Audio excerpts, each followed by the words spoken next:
Bem, na semana passada a gente começou a falar sobre esse tema, né? Falei para vocês que toda e qualquer atividade desempenhada pelo Estado em maior ou menor grau pode ser objeto de reparação, desde que atenda a alguns requisitos.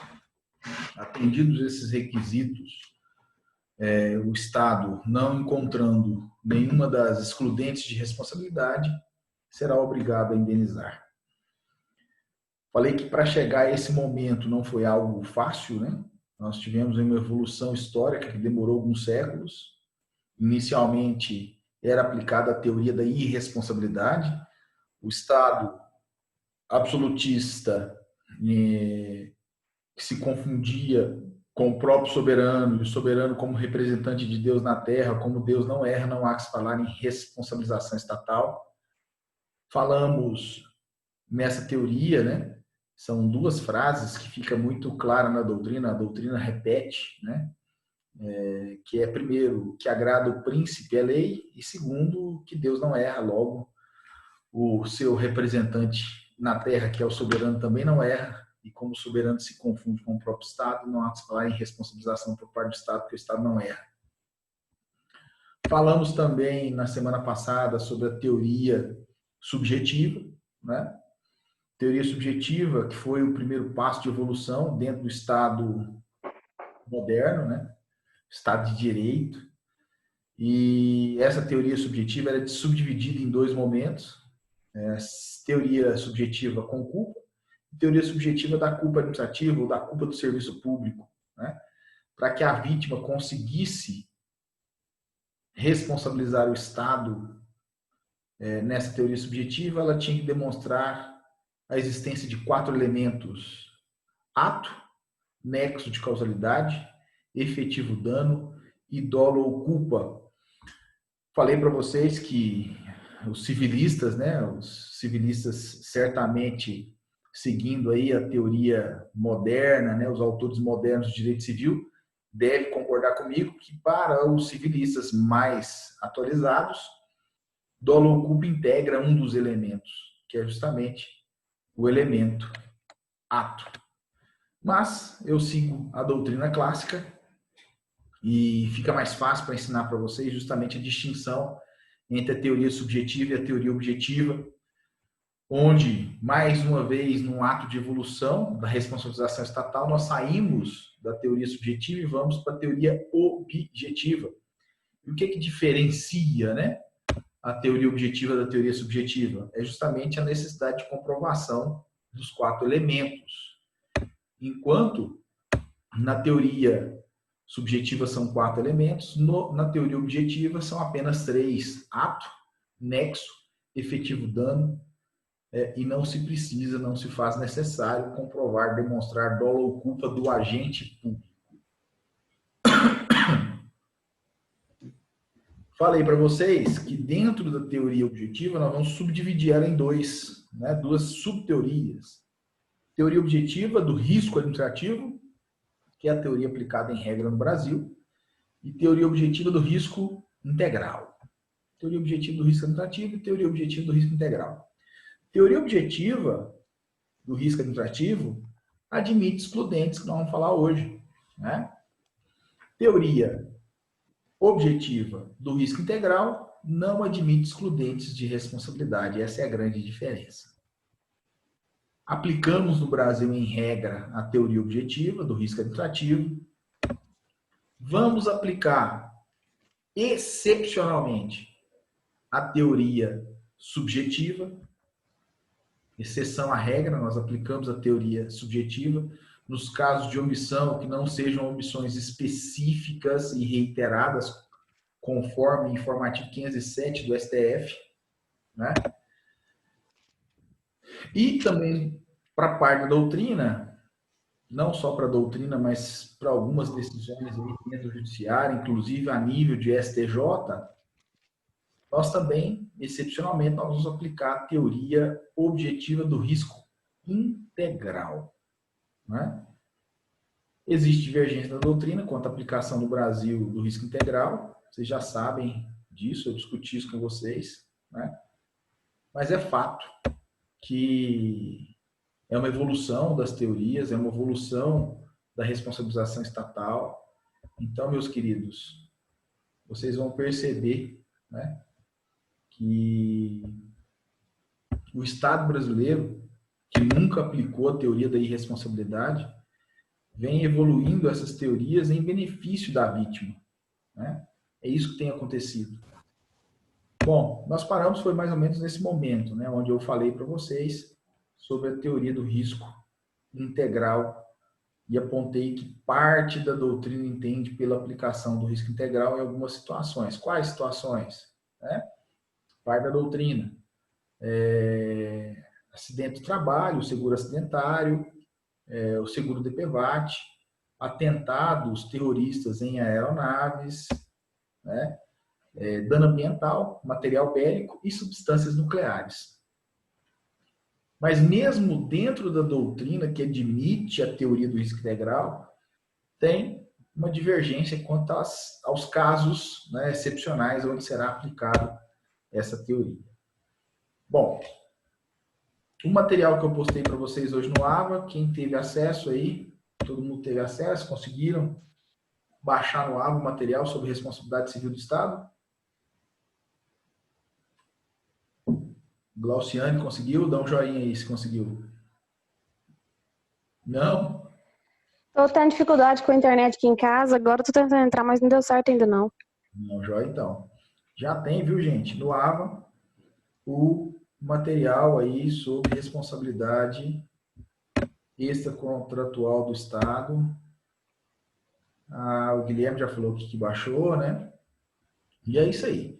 Eu vou estar sempre deixando material para vocês, além das questões que essa semana nós já teremos, né? Hoje ainda não, porque eu também estava adaptando algumas coisas no AVA, mas eu vou postar essa semana questões sobre responsabilidade civil do Estado para vocês resolverem. Bom, continuando aí o tema, né? Quem baixou o conteúdo deve ter. Eu vou falar, Matheus, ainda nós vamos chegar lá, sobre as exclusões, né? Matheus está pedindo aqui para a gente falar mais um pouco sobre exclusão. Vai falar dos casos de exclusão ainda.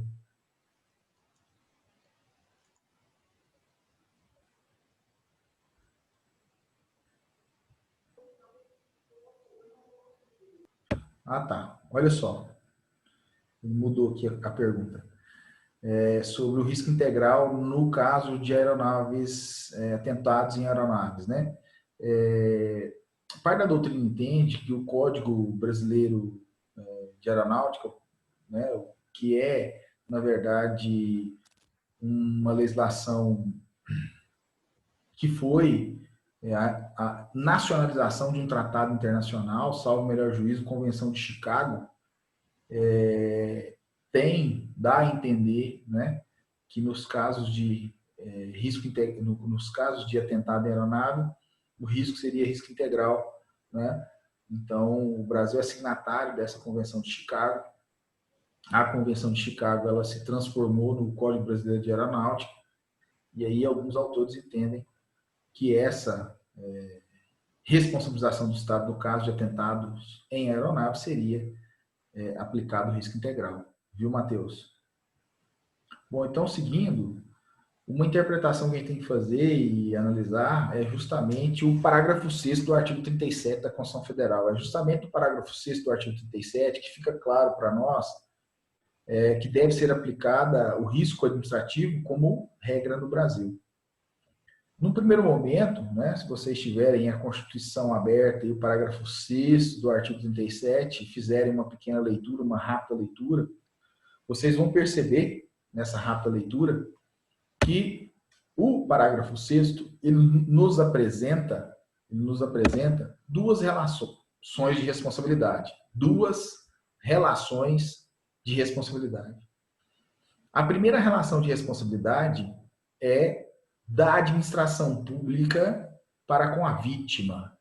A administração pública tem que reparar os danos causados pelos agentes públicos às vítimas. E essa primeira relação de responsabilidade aplica-se em regra à teoria objetiva na modalidade do risco administrativo. Por quê? Porque se você estiver lendo aí, não é, o parágrafo 6º, você vai perceber que na primeira parte do parágrafo 6º, em momento algum, se fala em dolo ou culpa. Por isso que se aplica a teoria objetiva. E já na parte final do parágrafo 6º, fala-se em dolo ou culpa, né, que é a segunda relação de responsabilidade. Qual que é a segunda relação de responsabilidade? É a responsabilidade do agente público para com o Estado nas ações regressivas. O Estado foi condenado a reparar a vítima.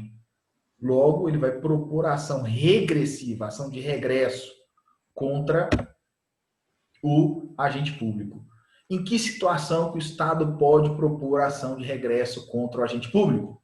Lá na parte final do parágrafo 6º está claro. Nos casos de dolo ou culpa. Nos casos de dolo ou culpa, se o Estado conseguir demonstrar dolo ou culpa do agente público, ele pode, né? Ele pode propor a ação regressiva.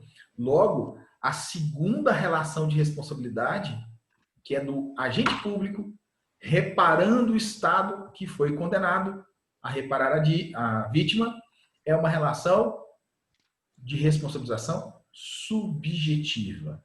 Subjetiva. Tem caráter subjetivo. Isso está tudo descrito no material que eu postei aí para vocês. Tá? Então vamos lá, ó, massificando aqui. Num primeiro momento, nós temos a responsabilidade objetiva na modalidade do risco administrativo. Essa é a regra. A administração pública, sendo condenada, né, ela vai responder pela teoria objetiva na modalidade do risco administrativo. Em regra. Tem exceções. Em regra. Já o agente público, na ação regressiva proposta pelo Estado, será uma ação de caráter subjetivo. Por quê?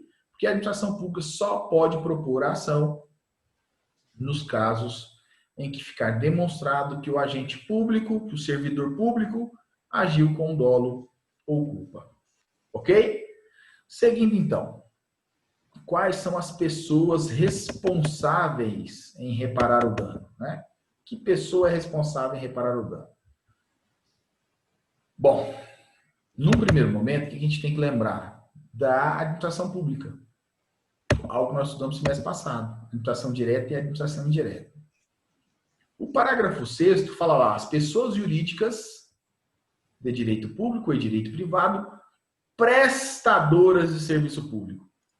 Então, com essa leitura inicial do parágrafo 6º, fica claro que os entes federados, a administração direta responde pela teoria do risco administrativo, teoria objetiva, na modalidade do risco administrativo. Então, os entes federados são pessoas de direito público interno. Logo, vão responder com base no parágrafo 6º do artigo 37. Professor, mas no parágrafo 6º não está falando das pessoas jurídicas prestadoras de serviço público? Sim. E qual ente federado não presta serviço público? Todos eles prestam serviço público. A atividade do ente federado é prestação de serviço público, por isso eles respondem de forma objetiva. Serviço público aqui será aplicado em sentido amplo, toda e qualquer atividade prestada pelo Estado buscando o bem comum, o interesse coletivo. Certo?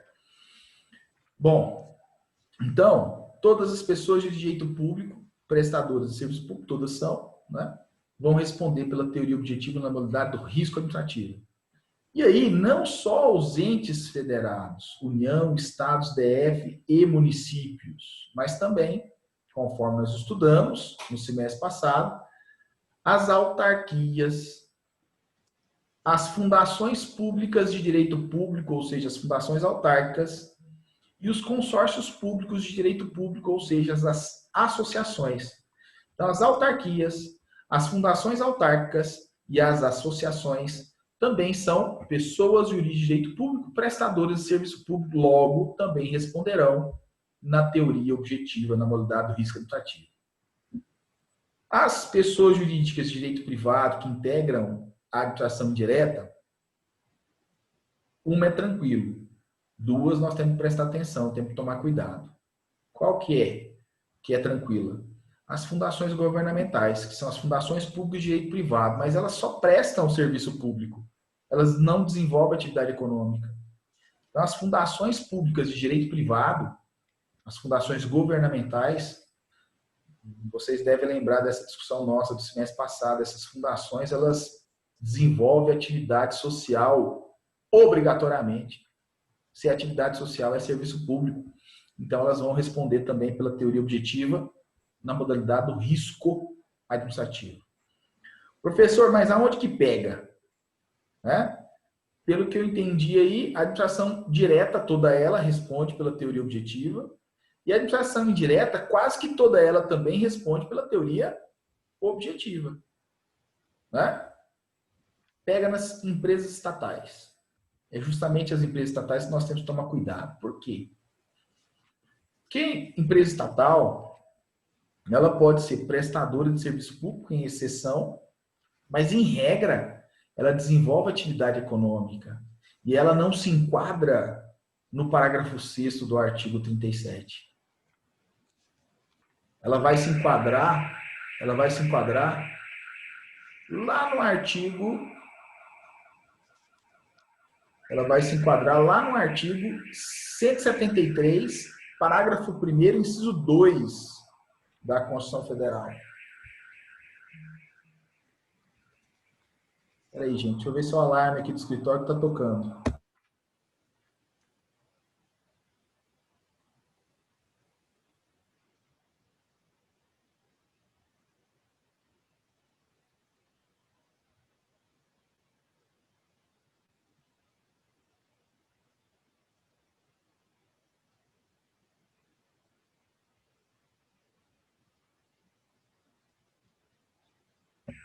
Não, o alarme do vizinho. Mas vamos lá, então. Se as empresas estatais, né, tanto a empresa pública quanto a sociedade de economia mista, desenvolve atividade econômica, e isso é a regra, não há que se falar na aplicação da teoria objetiva na modalidade do risco administrativo. Por quê? Se você tiver o cuidado de ir lá e fazer a leitura do artigo 173, parágrafo 1º, inciso 2 da Constituição Federal, você vai ver que essas empresas estatais que desenvolvem atividade econômica seguem a mesma regra da iniciativa privada, inclusive em relação às suas obrigações civis. Então, nesse sentido, não há que se falar em aplicar a teoria objetiva, e sim, a essas empresas, nós vamos aplicar a teoria subjetiva do Código Civil. Mas tem um pega, sempre tem um pega. Por exemplo, nós temos empresas estatais que não desenvolvem atividade econômica, e sim serviço público. Por exemplo, Empresa Brasileira de Correios e Telégrafos. No caso da Empresa Brasileira de Correios e Telégrafos, aí não tem o que fazer. Por quê? Porque ela é prestadora de serviço público. Se ela causa dano prestando um serviço público, aí nesse caso nós voltamos para a teoria objetiva. Teoria objetiva. Não tem como fugir dela. Tá joia? Gente, só um minuto. Deixa eu ver aqui fora, porque... Só um minutinho.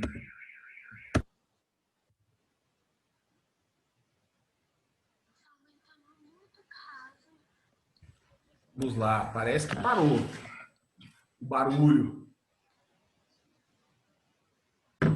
Vamos lá, então.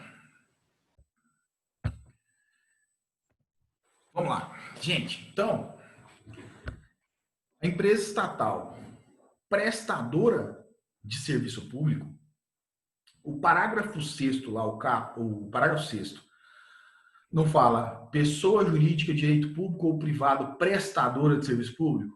Então, se a empresa estatal, se ela desenvolve, se ela presta serviço público, como, por exemplo, a Empresa Brasileira de Correios e Telégrafos, aí muda, tá?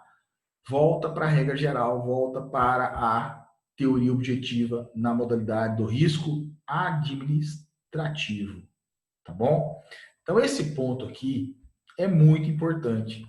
você tem que rememorar isso, você tem que lembrar isso. E a chave está na leitura do parágrafo 6º, essa parte inicial do parágrafo 6º. Pessoa jurídica, de direito público ou privado, prestadora de serviço público. Então, a análise você vai fazer, por mais que a gente tenha falado aqui, União, Estado, DF, município, tenha falado das entidades que compõem a administração indireta, você vai fazer a seguinte pergunta: essa pessoa presta serviço público? Essa pessoa jurídica causou dano a terceiro com a execução, com a prestação do serviço público? Se a resposta for positiva, então, em regra, ela vai responder de forma objetiva. E aí nós ampliamos o leque. Por que nós ampliamos o leque? Imagina o seguinte, ó. Num primeiro momento, nós temos os entes federados. Num segundo momento, nós temos as entidades que integram a administração indireta. E num terceiro momento, nós temos as empresas privadas contratadas pelo Estado. E nós começamos a discutir as concessionárias e permissionárias de serviço público, por exemplo. As concessionárias e permissionárias de serviço público respondem de que forma? Também, se o dano foi causado pela prestação de um serviço público, na execução de um serviço público, respondem pela teoria objetiva na modalidade do risco administrativo. É só pegar o exemplo. Enel, aqui em Anápolis, a Urban, né? São concessionárias de serviço público. Então, as concessionárias permissionárias de serviço público, da mesma forma, o parágrafo 6º, a parte inicial, não deixa dúvida. Tudo bem que é uma pessoa da iniciativa privada, mas não interessa. Ela é prestadora de serviço público, logo, como prestadora de serviço público, ela responde, né? Ela responde pela teoria objetiva. Tranquilo até aí? Podemos seguir? Ou alguma pergunta?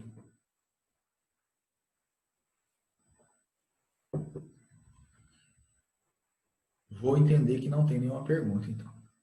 Seguindo. Matheus já emendou aqui uma pergunta. E empreiteira, que faz duplicação das obras? É o ponto que nós vamos tratar agora. Quanto às obras públicas, Matheus? E quanto às obras públicas? Né? A responsabilidade é de quem? Primeiro, né? De quem é a responsabilidade? O dano causado por uma obra pública. E aí? A responsabilidade é da empreiteira? A responsabilidade é do Estado? Né? Essa responsabilidade seria objetiva ou subjetiva? Primeiro ponto. Quando a gente fala dano causado por obra pública, nós temos dois tipos de dano, Matheus. O dano causado pelo fato da obra, pela simples existência da obra, e o dano causado por negligência, imperícia e imprudência da empreiteira. O dano causado pela simples existência da obra, a empreiteira não tem nada a ver com isso. Quem responde é o Estado. É o ente federado responsável pela obra. Por exemplo, nós vamos fazer mais um viaduto aqui em Anápolis. Vamos construir mais um viaduto, certo? Esse viaduto traz prejuízo aos comerciantes pela simples existência da obra. Nesse caso, quem responde por possíveis danos é a administração municipal, que é responsável pela obra. A empreiteira não tem nada a ver com isso. Agora, o dano foi causado na condução da obra. A obra foi conduzida de uma forma que, por negligência, imperícia ou imprudência, trouxe prejuízo a terceiro. E aí quem vai responder é a empreiteira, de forma subjetiva. A empreiteira responde de forma subjetiva. E o Estado responde de forma subsidiária. Existe aqui uma divergência, viu, Matheus e demais colegas? Se essa responsabilidade do Estado seria subsidiária ou solidária. Solidária ou subsidiária. Prevalece na doutrina que se trata de uma responsabilidade estatal subsidiária. Então, primeiro você busca a responsabilização da empreiteira não conseguindo responsabilizar a empreiteira, se ela não conseguir arcar com o dano, aí sim você busca o ente federado, a municipalidade, no caso do exemplo que eu citei. Mas tem muita gente boa, como por exemplo a professora Odete Medawar, que vai falar que essa responsabilidade é solidária. Mas, como eu disse, prevalece na doutrina, bem como na jurisprudência, que essa responsabilidade é uma responsabilidade subsidiária. Tá joia? Então, quanto às obras públicas, nós vamos dividir em dois grupos. Pela existência da obra, pela simples existência da obra, houve dano ao terceiro. Quem responde? É o Estado. A empreiteira não tem nada a ver com isso. Por negligência, imprudência e imperícia da empreiteira, ela responde de forma subjetiva e o Estado responde de forma subsidiária e não solidária. Ok? Podemos seguir? Outro ponto importante é sobre a ação de regresso. Né? Bom, vamos lá. O Estado foi condenado, né? Reparou o dano. E aí, ficou por isso mesmo? Será que vai ficar por isso mesmo? Sempre? Né? Como é que vai funcionar isso? O Estado vai propor uma ação, ou pode ou deve propor uma ação regressiva contra o agente público causador do dano? E é essa a disposição da parte final do parágrafo 6º do artigo 37 da Constituição Federal. O agente público causador do dano vai responder, né, regressivamente. Quando? Né? O agente público, né, quem? Primeiro, agente público. Quem é agente público? Pessoas físicas, né, que desempenham uma função pública. Esse é o conceito, né, de agente público. Inclusive, é o conceito que aparece no Código de Processo Penal, lá no artigo 327.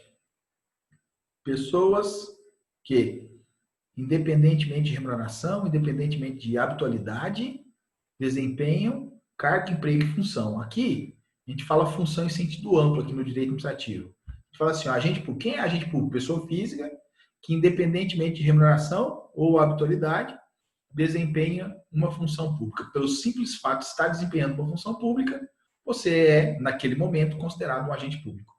Então, agente público nessa qualidade, ou seja, exercendo atividade pública, é um vínculo, né, que ele tem com o Estado, que pode ser um vínculo momentâneo, temporal e não habitual. Né? Quem já trabalhou aí em eleições como mesário? A maioria já deve ter trabalhado aí em eleições como mesário. Você, enquanto mesário, durante as eleições, você é um agente público. Né? Quem aí já trabalhou no tribunal do júri, como membro do conselho de sentença, né, como jurado, da mesma forma, você é um agente público durante aquele período. Por quê? Porque você está desempenhando uma função pública. Mas para o poder público propor a ação regressiva, não é simples. Por quê? Porque esse agente tem que ser um agente identificado ou, ao menos, identificável. Né? Como que eu vou propor uma ação regressiva se eu não sei quem é o agente público? Né? Como que o Estado vai propor uma ação regressiva tentando reparar, né, os cofres públicos se ele não sabe quem foi o agente público? Então, a ação regressiva depende desses requisitos. E mais, lembrando, tá? Fixe na sua memória, tem que fixar isso. O agente público vai ser acionado regressivamente nos casos que ficar demonstrado que ele agiu com dolo ou culpa. Logo, a teoria aplicada na ação regressiva contra o agente público é objetiva ou subjetiva, gente? Subjetiva. Subjetiva. O senhor tem exceção? Não, não tem. Aqui não tem exceção. Aqui não tem exceção. Tá? Aqui não tem exceção. O agente público responde subjetivamente na ação regressiva. Demonstrado, né, que ele agiu com dolo ou culpa. Ou então essas são as pessoas aí responsáveis em reparar. E aí no item 5 do material de vocês, se vocês pegarem lá, gente, daqui 4 minutos está caindo o link. A gente volta com o mesmo link, tá? Voltamos com o mesmo link. Matheus está perguntando aqui, a ação de regresso é cabível até mesmo quando o dano é oriundo de ato legítimo, lícito?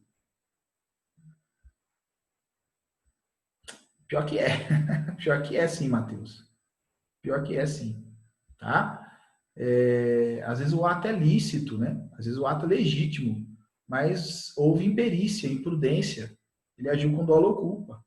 Imagina o seguinte, ó, eu vou dar um caso concreto aqui para você. Caso real que a gente trabalhou. Um grupo de policiais militares fazendo perseguição. Perseguição é legítima, é lícito? Perseguição a um carro, né?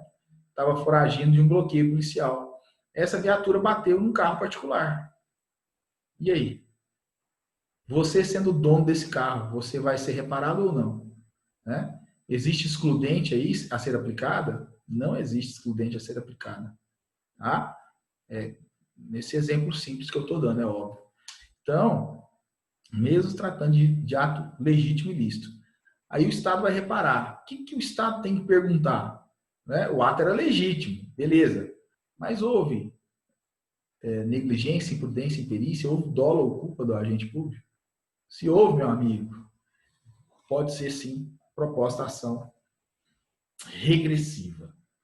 Lá no item 5 do material de vocês, tem algumas perguntas, na verdade. Tá? Se você for lá no material, no item 5, a primeira pergunta seria a seguinte: a reparação, ela tem que vir sempre da via judicial? Ou será que era possível, é legal, é legítimo, né? A via administrativa para reparar o dano? Né? Seria possível a via administrativa? E a resposta é positiva, sim, é possível. Tá? É possível a via administrativa. Professor, o que coloca distante da prática a via administrativa? Os valores, né, que são ofertados pelo poder público, que geralmente não atende aí, a expectativa da vítima. Tá? Então, em regra, a via administrativa, na prática, é pouco exercitada, justamente pelos valores que são ofertados pelo Estado ou, né, pelas pessoas responsáveis em reparar. Mas é possível sim, não tem nada, principalmente com o novo Código de Processo Civil, né, com a legislação que fala sobre a atuação da administração pública em dirimir conflitos, é possível sim a via administrativa. E aí começam as divergências entre STF e STJ, gente. Conjunto de divergências. Primeiro, denunciação da lide ao agente. É possível a administração pública, ao invés de esperar a condenação e aí sim propor uma ação regressiva, antes mesmo da condenação, já fazer a denunciação da lide ao agente público causador do dano? Né? É possível? É a primeira divergência entre STJ e STF, que depois que a gente voltar, que o link já vai cair, a gente volta com o mesmo link, eu vou responder para vocês. Tá bom?